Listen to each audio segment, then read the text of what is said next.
조갑제TV 시청자 여러분 안녕하십니까. 2023년 2월 14일 중호입니다.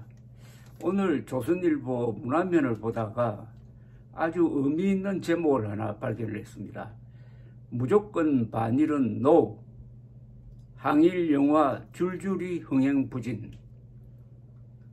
항일 영화 참패라는 이야기입니다. 최근에 항일을 또는 반일을 다룬 영화가 여러 편 개봉이 되었는데 흥행이 예사롭지 않다는 겁니다. 이순신 장군의 한산 대첩을 다룬 한산이란 영화는 제작비가 312억 원인데 현재 관객이 726만 명이네요. 그러나 손익분기점은 겨우 넘겼지만 기대에 못 미친다 이렇게 썼는데, 기대라고 하면은 2014년입니까? 그때 개봉되었던 명량이 1761만 명을 동원했습니다. 그러니까 1000만 명이나 못 미친다. 그 다음에 친일파를 향한 60년만의 복수를 다룬 리멤버는 제작비는 알려져 있지 않는데 관객이 41만 명밖에 안 되어가지고 이것은 흥행 참패라고 했습니다. 그리고 안중근 의사를 다룬 영웅은 제작비가 140억 원, 관객이 319만 명, 아직 손익분기점에 미치지 못한다.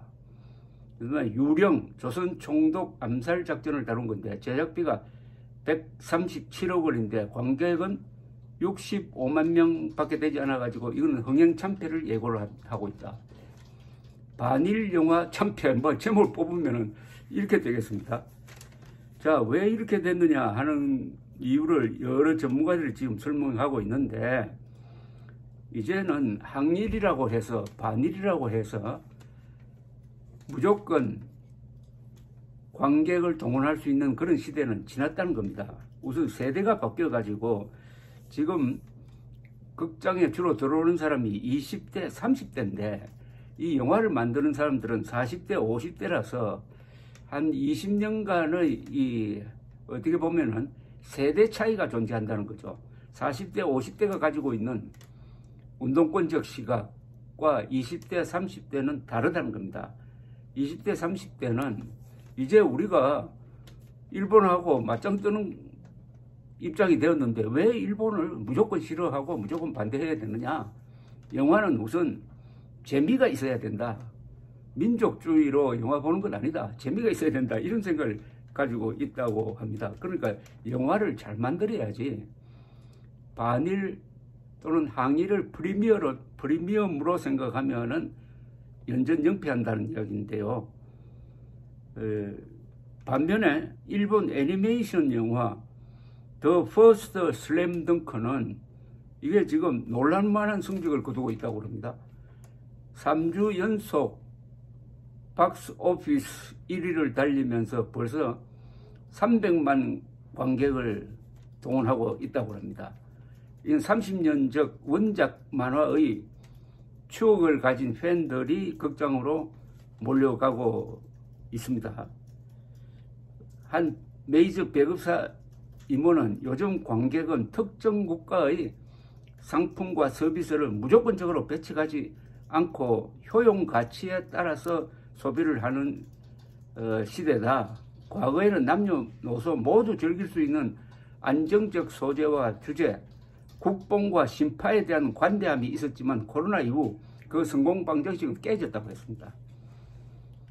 윤성은 씨는 국뽕이든 신파든 세련미와 재미가 뒷받침되지 않고 예전처럼 무조건 민족주의를 강조하는 스타일로는 한계가 뚜렷하다.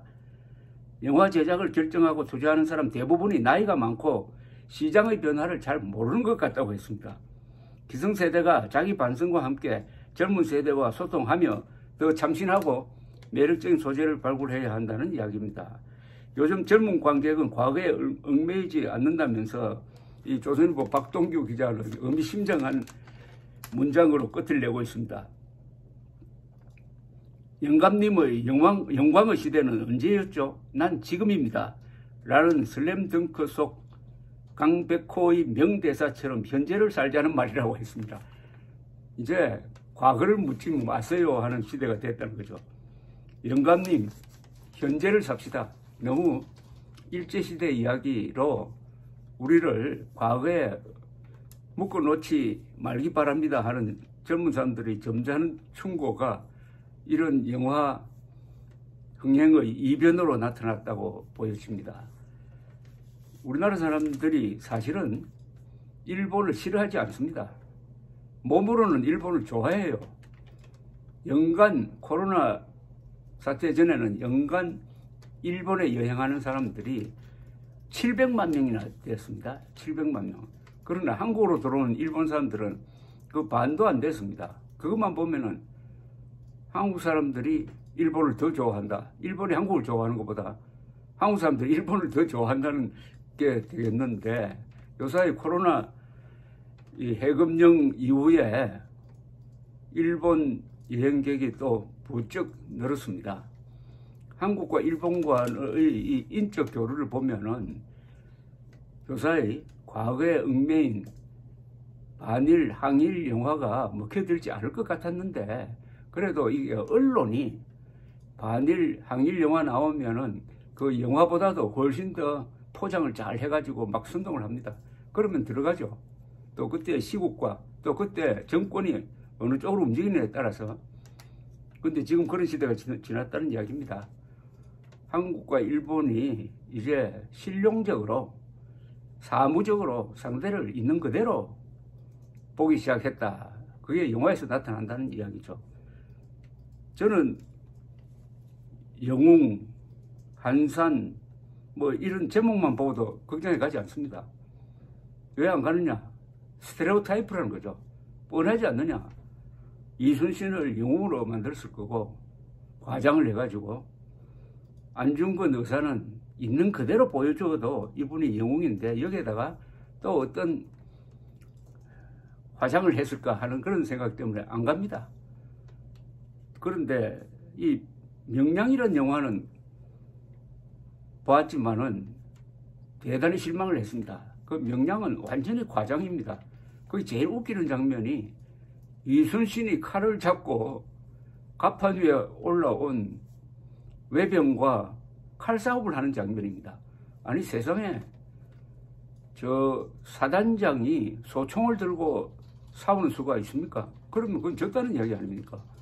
이런 황당무계한 시츄에이션을 넣어가지고 그래도 관객을 1700만 명이나 끌어들였지만은 이제는 그런 시대가 지나가고 있다. 이거는 이제 우리가 가짜 민족주의에 휘둘려가지고 무조건적 반일로 가던 시대는 지났다. 또 정권이 바뀌어가지고 윤석열 정부가 한일 관계를 제대로 돌려놓겠다는 의지가 강한 것과도 또 연관된 것이라고 생각을 합니다. 반대로 한국 사람들의 반중 감정은 상당히 높아지고 있습니다. 어떻게 보면 이게 좀 한국인의 나름대로 균형 감각이라고 볼 수가 있습니다. 반중 감정과 반일 감정 중에서 현재는 반중 감정이 강합니다. 이게 균형을 이룰 필요가 있습니다. 반중, 반일을 균형을 가지면은 그게 국익을 위해서 뭐 별로 손해볼 게 없습니다. 여기 그 길이란 말이 나왔는데 오늘 이 기사에 그 길이란 말을 만들어낸 사람은 전두환 정부입니다. 전두환 정부가 1980년대에 교과서 파동이 일어나니까 이제 언제까지 반일해야 되겠느냐, 우리가 일본을 극복하자 해서 그 길이라고 했는데 전두환 정부, 노태우 정부 합쳐가지고 1980년대 10년 동안 우리는 10.1% 연평균 경제성장률을 기록해가지고 일본을 젖히고 세계 200개국을 다 젖히고 세계 1등이었습니다. 그동안에 일본을 따라잡을 수 있는 경제적 기반을 마련했습니다. 일본보다 그 10년 동안 경제성장률이 3배나 높았습니다. 그래서 90년대 이후에는 우리가 이제는 일본을 따라잡을 수 있다 해가지고 1인당 GDP는 거의 지금 비슷해졌습니다. 반일 영화 참패는 그런 천하대세를 반영하는 것이라고 생각을 합니다. 이 기회에 전두환 전 대통령의 명예회복이 반드시 필요하다는 생각이 듭니다. 2021년에 돌아가신 다음에 화장한 유골을 아직도 묻을 데가 없어가지고 집에 보관하고 있다고 합니다. 감사합니다.